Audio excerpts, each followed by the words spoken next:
Welcome back, everyone, to OpenLine. Happy to have with us Metro Councilmember Joy Styles out of District 32. Correct. And we are talking about an entertainment commission, forming an entertainment commission to complement an Office of Music, Film, and Entertainment, basically trying to bring movies, trying to bring TV shows to Nashville to film. And all right, we have some calls, but I'm gonna ask one other question before we start taking the calls. What are we missing by not having this? You kind of got into that in the first segment, but just hammer it home. What are we missing by not having this? First of all, we're leaving money on the table, right? So you have entities that would like to come and stay for 6 weeks or more to shoot a project. That's money that's coming into the city. We're missing that because right now we're very unfriendly in terms of how we work to get set up for any kind of production. What we talked about earlier is the necessity for a one-stop shop. This Office of Music, Film, and Entertainment provides the opportunity to have a permitting system all of its own, to also have a platform in terms of location scouting, to also deal with community engagement, setting things up with schools, to be sure that we're training up our kids to learn about all aspects of arts, not just being a performer, but what are you behind the scenes, a producer, a director, right, writing scripts. And so we really do need to provide this all-encompassing view for our kids, but also we have a lot of young people that are moving here that want to do entertainment. And when we are more structured, we're better prepared to provide that opportunity. And so Ms. Ann, who called in and was talking about theater and that her daughter moved to do her craft. The truth is there really isn't great vehicles here to do that work. Having moved here, and that was what my background was, I realized very quickly that we did not have a lot of equity houses. We didn't have a lot of Screen Actors Guild opportunities. And so we're moving in that direction now. I see that we have more theater companies that are applying to be able to be equity, but at the end of the day, you also have to have shows that will run long enough that actors can get their weeks. In order to get your health insurance, you have to perform a certain amount of weeks a year to get health insurance. And so a lot of this creation enables us to keep our talent here in town. To her point, we have a very huge music scoring community. Sure, yeah, we're all about music. But they're all leaving. So I had a conversation with someone who did the scoring for Star Wars, for the recent Star Wars, and he was on his way to Austria because we don't have a studio here that he can do the work that he needs to do. Wow. So we have their needs, and we can do this when we have a dedicated office, so then we can figure out we can let the office determine what are the needs of the city, not just for film and television, but also for music. In some ways, we've gotten a little lazy to just say we're Music City USA and we're all things country, but we're no longer all things country. We are country, we're rock, we're R&B. Jack White is here, Sheryl Crow is here, Jill Scott is here, India Arie is here. So we are everything now, and so we need to be prepared for that. We've shifted, we've changed, so we have to rise to the occasion. Wow. Okay, let's go to Mike. Hello, Mike. Hello. Good evening, Ben. Good to talk to you. It's been a while. And good evening to the councilwoman. Hello. Well, how you doing, ma'am? And you look very pretty with your pink dress on as well. Thank you very much. Major size cities like New York and LA have always had, like, for instance, NYPD has a movie TV unit just within the police department. That's all these officers do. And they have a lieutenant, they have a sergeant, and basically they're responsible for the safety of the community and the production companies as well that are going to be doing business there. Wow. Because they get over 12,000 permits a year, so I guess we're not anywhere close to that level. But I want to know if this commission also is going to be able to have within this website extras from kids in the Black or lower income communities and communities as a whole. But you know that people of color and low income are usually going to be the last ones invited to the table. Are you going to have extras that we can use to, get some of that talent and foster it? What is going to be done as far as private intersect? Are we going to be looking for funding from some of our private new corporate partners like Oracle or Amazon? And if you could just kind of give me some feedback a little bit in that realm, I would appreciate it. You guys have a good night and stay cool. All right. Thanks, Mike, you are fantastic. That is a great question. So he is correct.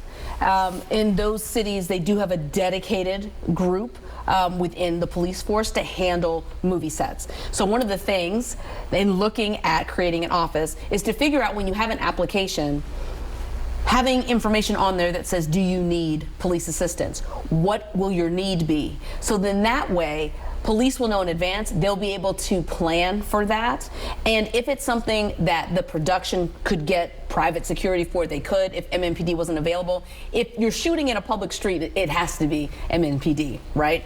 But we need to revamp our application so that it has all of these entities in it, all of the needs that you may have as a filmmaker. Sometimes something comes up at the last minute and you realize, oh my gosh, I totally forgot. Like I was mentioning before, oh, I need to have these street lights turned off. So who's the person I need to contact? Right now, we do not have that together. My plan is that this office would help you do that. The application would be set up so that you know who your point of contact is in the other departments. So for NES, for MMPD, different departments would have access to an application, so they would be able to sign off on it. It will not have to go around the mulberry bush before it gets back to the person that submitted it. And so that's how we would handle those particular needs. Thank you for that, Mike. In terms of equity and diversity, so glad that you asked that question as well. In my legislation currently, I've specifically put in there that the commission will be diverse. There will be equity, there will be voices from across the city, because that has been a problem in the past. The International Black Film Festival is a phenomenal example. They do a wonderful job every year, but they really haven't been at all the tables that they should have been. And so creating a commission where we're making sure that we have Black voices, Latino voices, white voices, everyone has a voice. We're not going to make this a clique. I'm very intentional about that. This is not going to be a good old boy network of entertainment here in town. This is an opportunity for executives to also work with those that are boots on the ground doing this work to really promote us in the best way, because they have different perspectives of what our needs are and how we can be great. And private funding. He also asked about that. What Thank about you. that? So when we talk about the office, again, this is one of the conversations we're about to have in the creation of the office. What does that look like?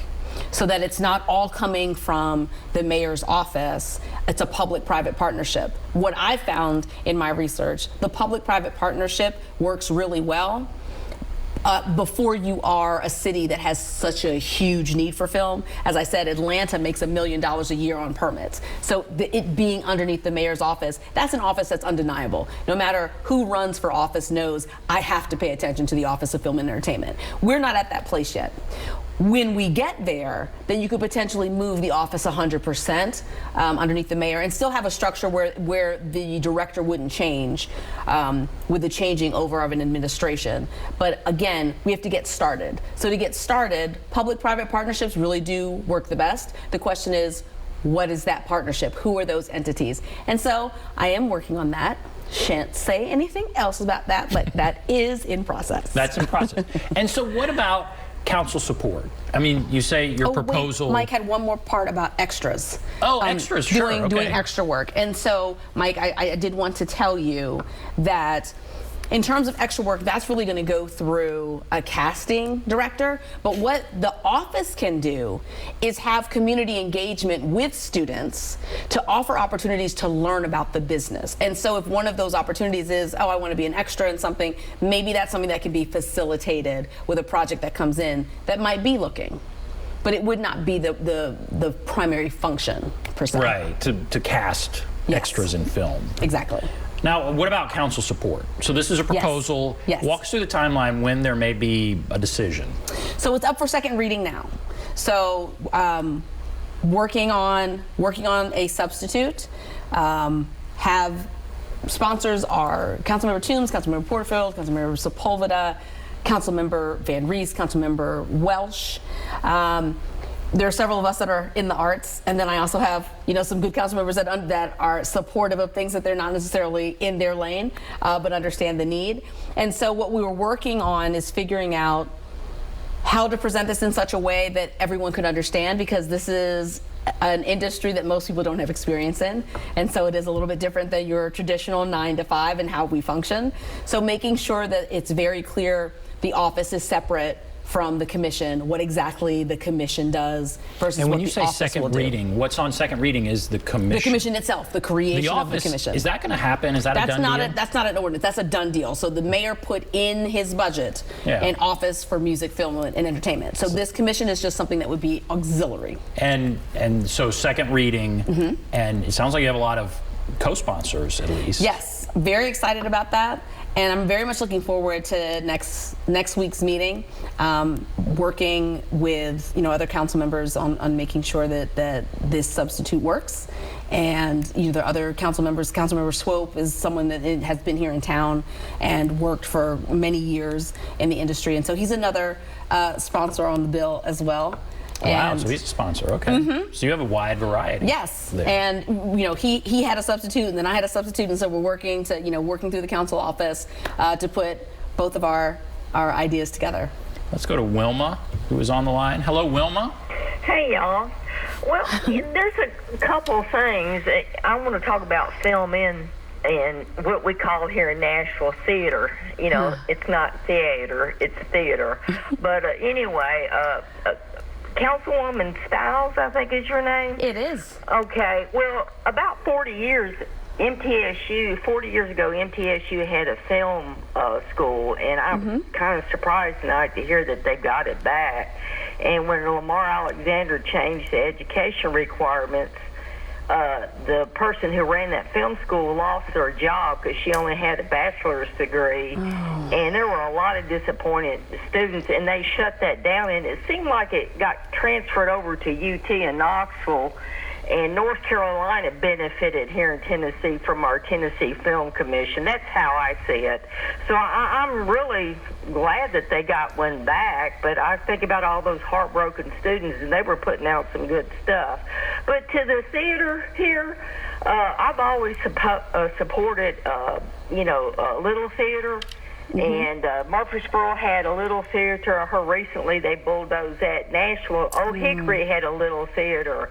Donaldson Senior Center has a theater. Out on Charlotte Avenue, the Dark Horse Theater. All these small venues, some of the best plays that I've seen probably in the past 20 years were at two gay bars. I think it was a bar that now is a private club called the Gaslight on 8th Avenue, and then some woman's gay bar on Church Street. And I sat there and think, this would be nice if they could be in a little bit bigger space, but nobody's supporting this.